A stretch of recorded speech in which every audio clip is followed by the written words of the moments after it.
5 విషయాలు చెప్పాను. యేసుప్రభు వారు ఆయన దేవుడని నిరూపించుకోవడానికి. డైరెక్ట్ గా నేను దేవుడని చెప్పకూడదు. యేసుప్రభు డైరెక్ట్ గా దేవుడని చెప్పకూడదు. చెబితే దేవదూషణ అది. కానీ ఏం చెప్తున్నాడు? దేవుని యొక్క లక్షణాలను చెప్తున్నాడు. అర్థమవుతుందా?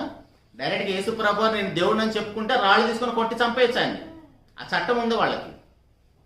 కానీ యేసుప్రభు డైరెక్ట్ గా దేవుడని చెప్పట్లేదు. దేవుని యొక్క లక్షణాలను చూపిస్తున్నాడు.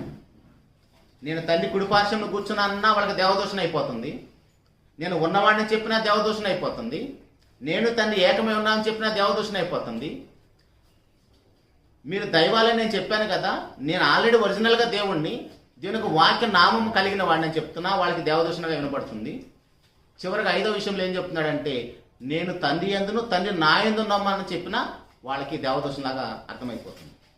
అది దేవదూషణ అని చెప్పడానికి మరలా పట్టుకుంటే ఈయన దాగి పారిపోతున్నాడు అక్కడి నుంచి.